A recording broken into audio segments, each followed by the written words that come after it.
warfarin is in, okay? Is the ketamine in yet? No ketamine yet.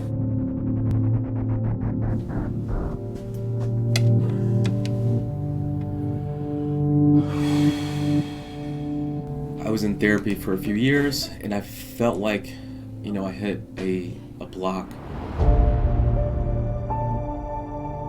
The therapist identified that I had PTSD, so I have to go much, much deeper. What's your hope?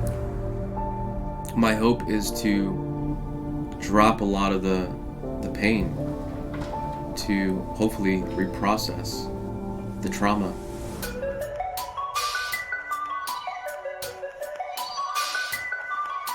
Ketamine, or K, is better known as a party drug. It's actually a dissociative agent commonly used for anesthesia in the ER. It's become part of a psychedelic renaissance in which drugs are used to treat people suffering from depression and mood disorders. For Brut, I went to Nushama, a wellness center in Midtown New York, to see how they use ketamine for therapy. Tell me a little bit about what are you looking for help with, with ketamine? Some symptoms, some issues you've had, mental health issues. I'm a trauma victim, and I wouldn't call myself a victim, but I've been through trauma, and I'm here to let go of the weight. Right. I feel like I'm in the red and the negative emotionally. There's suppressed anger from childhood trauma, from emotional, physical, verbal abuse, from my mom, and also from kids that I went to school with. There's a lot of stuff that's happened to me. Okay. And yeah. Any mental health issues in your families? Any family history of like depression, anxiety, any suicide, any schizophrenia, psychosis, No. anything like that? No. As far as side effects go, it can raise your blood pressure. It can cause nausea, which we talked about, so we're going to pre-treat you with some medication to prevent that from happening. The infusion runs over about a 60-minute period. And then it takes about a half hour until you're really out of it. All right, so great. So we'll see you when you're all ready. All right, Joe. Let me just get you John handcuffs on here. So this is your consent form to have a ketamine infusion. Another lefty. Yeah. So let's get your blood pressure. Just relax. 138/77. You a little nervous? No. No. Not that I'm aware of. Does it show that I'm nervous? I mean, 138 is just, it's okay, it's just slightly higher. All right, 99 oxygen, good. 80 heart rate, okay. 77, perfect. So the reason we use IV infusion is number one, it's very controlled. We can alter the experience not just by the dose, but also the drip rate. If it's too strong, we can slow it down. If there's someone's having a difficult experience, they don't feel comfortable for any reason, we can always turn it off. And the effects start to diminish over a few minutes. So we're going to start the infusion. We're going to start you with 1.4 milligrams per kilogram. Okay.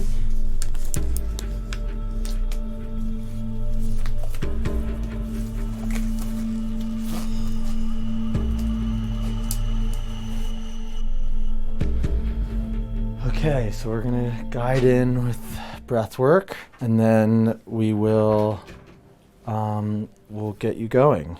Sound good? Yeah. Okay. What would you say your intention is, or what would kind of a complete or full journey look like for you today? Just drop a lot of the baggage from the trauma that's causing feelings of whether it's unworthiness or not feeling important or whatever those feelings, emotions, suppressed feelings, like they lead to bad behavior.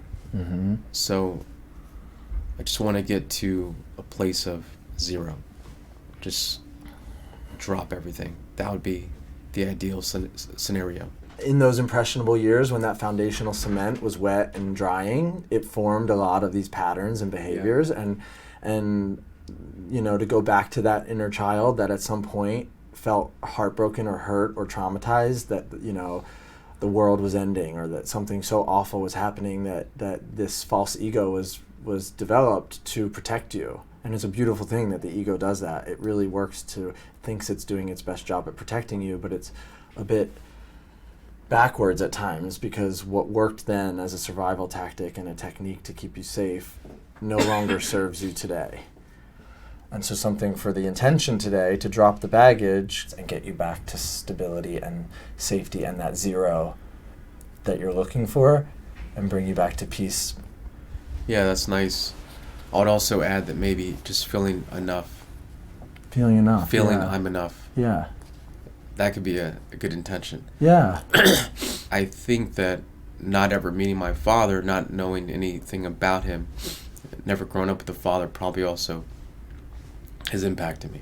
Oh, yeah, for sure. Yeah. There's probably a lifelong question mark you've had to kind of long for that connection can create some patternings in us and some belief systems around worthiness and lovability and connection and intimacy. Right. We can't change what happened, but what we can change is how we meet ourselves today to create safety and peace and connection and worthiness today. There's no wrong way to do this. Okay. And just, you have nothing else to do in the world, no place else to be, no to-do list, no work. You've carved out this space and this time to be with yourself. So we'll kind of ground into you're exactly where you need to be. No right or wrong way to do this. It just is what it is. We're going to have a beautiful journey.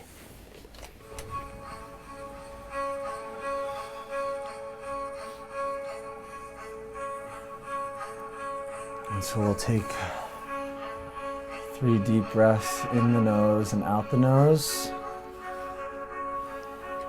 And we'll just keep a steady breath. Now on final inhale and exhale.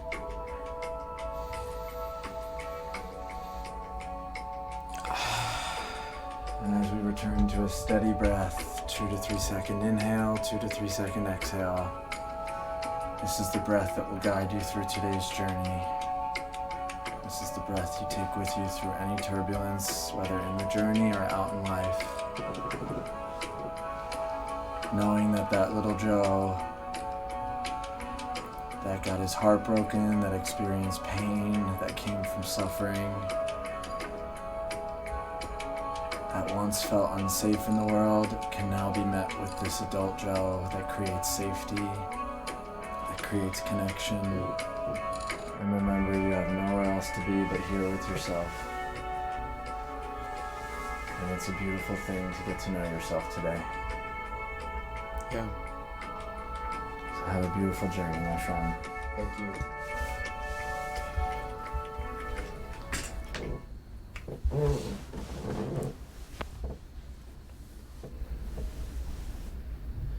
It's kicking in. Something's happening.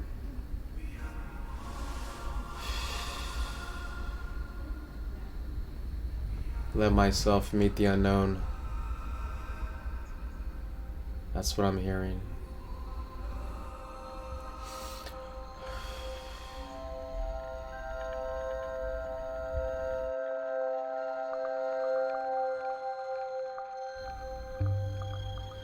I'm surrounded by love.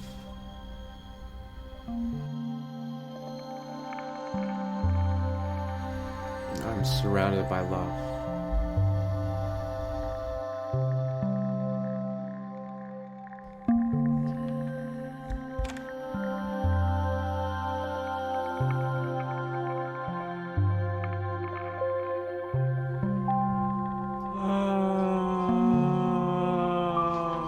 Did I just hear him like sing? No, he's talking.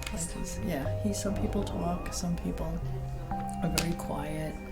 Everybody has different reactions to it. 16? Rest Just is the time? 16. Okay. Okay, sedation, yep, 2. He's stable. Okay.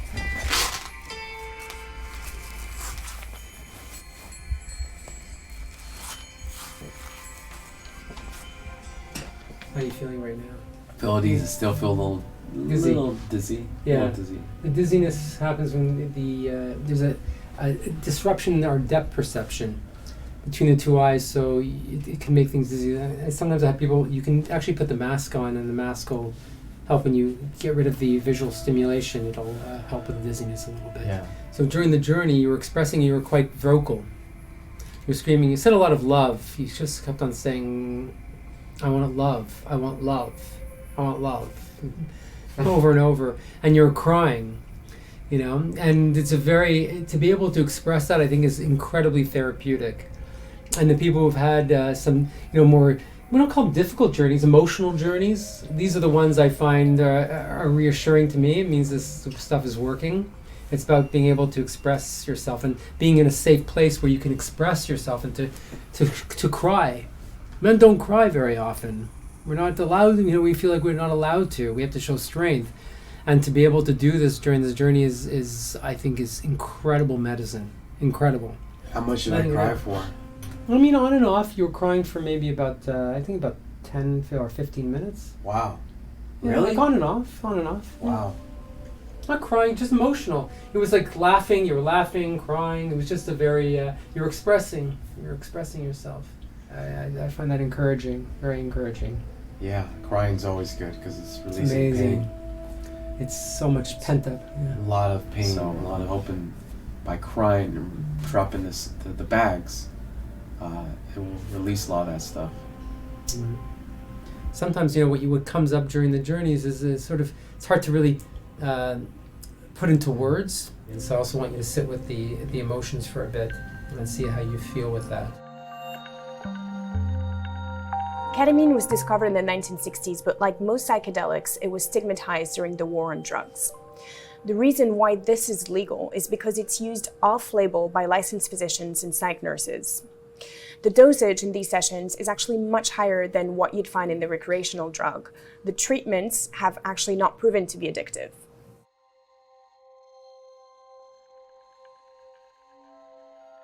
So, big journey today. Yeah. So with your intention being to see what gets in the way of dropping the baggage and the weight, do you feel you got close to that today? I think it was a lot of progress for me to yell out. I think I did. I'm not sure. I was like out, right? Would you say I'm in a subconscious state at that time? Yeah, it's a bit like a lucid dream, subconscious state. You're getting access to what's kind of been buried. So I remember like crying or yelling out something.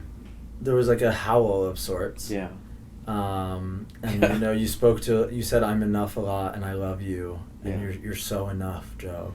Yeah. Like you said that to yourself. I remember just feeling love also for everyone. What did that feel like? Felt good. Sometimes the body knows always the body knows what to do. Right. And so the body took you to places that was like, there's something trapped and locked here that I want to get rid of and let go. Right. Does that feel good for today? Yeah, feels good. Yeah? Yeah. Good. Bring it in. All right. Yeah? Thanks, Joe. It's been an honor. Thank you. Excited for continue this journey with you. Yeah. Thank you. Welcome. Good luck on your Of course. journey. Thank you. See you soon. Feel very relaxed. Mm. So the ketamine's out of your system. It'll be out of your system completely in a few hours. But the medicine is really that experience. This sort of getting to your essence, this love, this inner feeling that you got during the journey. So, and it's always available to you. Always available to you. So when you're having issues, whether it's with your, with issues at home or when you're feeling frustrated, you can always go back there. I do feel different. I feel like I'm less worried about judgment, and that leads to me being more authentic. I think I'm just zooming out a little bit and trying to see things from a different angle. Fighting for my life.